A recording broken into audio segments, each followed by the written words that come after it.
Assalamualaikum warahmatullahi wabarakatuh. Wahai sahabat muslim yang beriman, selamat datang kembali di channel Amalan Akhirat. Allahumma salli ala Sayyidina Muhammad wa ala ali Sayyidina Muhammad. Mencapai perasaan khusyuk di dalam solat bukanlah perkara mudah. Ada saja tindakan atau pikiran yang pada akhirnya mengurangi kekhusyukan di dalam salat. Hal tersebut tidak terlepas dari ulah dan tipu daya setan. Golongan yang tercipta dari api ini senantiasa menggoda manusia agar salatnya tidak sempurna. Itulah mengapa manusia harus selalu waspada, terutama saat melaksanakan ibadah wajib, yaitu salat 5 waktu dan salat sunnah-sunnah lainnya. 6 orang ini bersama setan saat sedang menjalankan solatnya. Bukan mengikuti manusia melaksanakan solat, namun setan tidak berhenti mengganggu hingga manusia tidak berdaya. Lalu siapa sajakah orang yang 6 tersebut? Yang pertama, orang yang was-was di dalam niat. Orang pertama yang bersama setan saat salat adalah mereka yang merasa was-was dalam niat. Biasanya perasaan was-was ini akan berlangsung hingga saat salat. Hal ini membuat orang ragu terkait rukun salat yang seharusnya dijalankannya. Misalnya saja lupa jumlah rakaat dan lupa bacaannya. Yang kedua, orang yang ingat itu dan ini.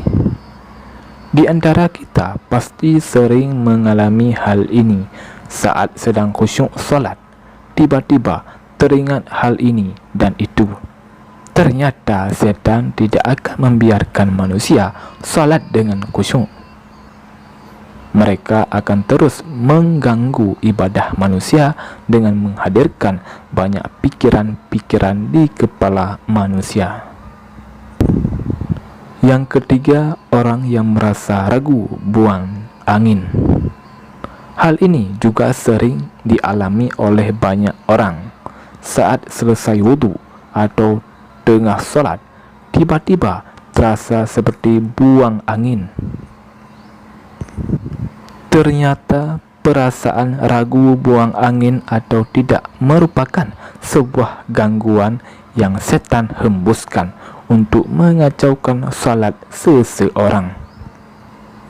Rasulullah SAW bersabda, "Jika salah seorang di antara kalian merasakan hal itu, maka janganlah membatalkan salatnya hingga dia mendengar suaranya atau mencium baunya tanpa ragu." Hadis riwayat Ahmad. Yang keempat, orang yang tidak fokus pada salat. Tidak fokus saat melaksanakan salat juga menjadi salah satu pertanda bahwa setan sedang bersamanya. Tidak fokus bisa saja disebabkan hal-hal yang dapat mencuri perhatian saat salat. Misalnya HP berdering, memikirkan kendaraan yang sedang diparkir karena takut hilang, dan banyak lagi yang lainnya. Di dalam sebuah hadis yang diriwayatkan oleh Aisyah radhiyallahu anha, ia berkata, "Saya bertanya kepada Rasulullah SAW tentang hukum menengok ketika salat. Rasulullah SAW menjawab, itu adalah curian setan atas salat seorang hamba. Hadis riwayat Bukhari. Yang kelima, orang yang salatnya tergesa-gesa karena ingin mengerjakan hal lain. Biasanya seseorang salat dengan cepat dan tergesa-gesa. Sebaiknya Anda lebih berhati-hati lagi terhadap hal ini, karena sebenarnya ini pertanda bahwa Anda sedang bersama setan. Rasulullah SAW melarang umatnya melakukan hal itu.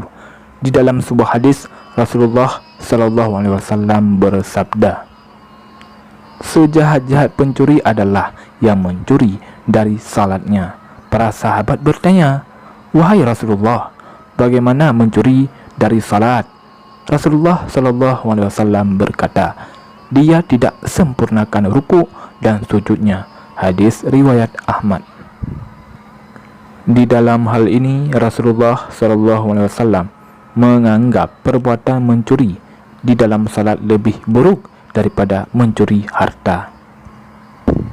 Yang terakhir, 6. Wanita yang salat ke masjid menggunakan wangi-wangian. Ternyata wanita yang ke masjid dengan menggunakan wewangian juga didekati oleh setan. Dengan aroma-aroma tersebut, setan justru lebih mudah untuk membuat salat orang yang ada di sekitar wanita yang memakai wewangian agar tidak khusyuk. Menggunakan wangi-wangian saat ke masjid adalah salah satu perbuatan yang dilarang oleh Rasulullah SAW.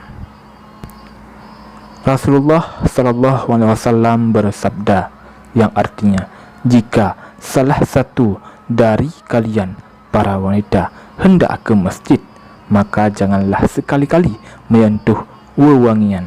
Hadis riwayat Muslim. Demikianlah 6 orang ini bersama setan saat sedang menjalankan salat. Bukan mengikuti manusia melaksanakan salat, namun setan tidak berhenti mengganggu hingga manusia tidak berdaya. Wahai sahabat muslim yang beriman, marilah sama-sama kita senantiasa untuk mengetahui dan menghindari 6 hal ini.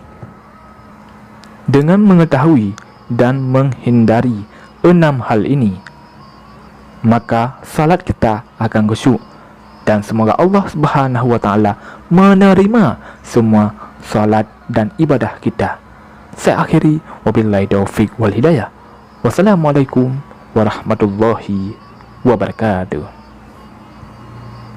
Ilahi lastulil firdausi ahla wala aqwa ala naril jahimi fahabli taubatan waghfir zunubi fa innaka ghafirul dzambil azimi.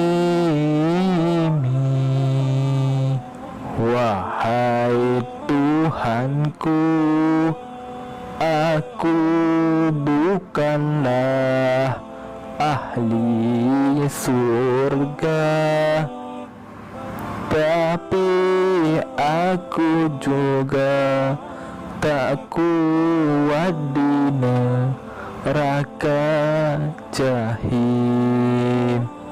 Maka berilah aku taubat ampunan, dan ampunilah dosaku.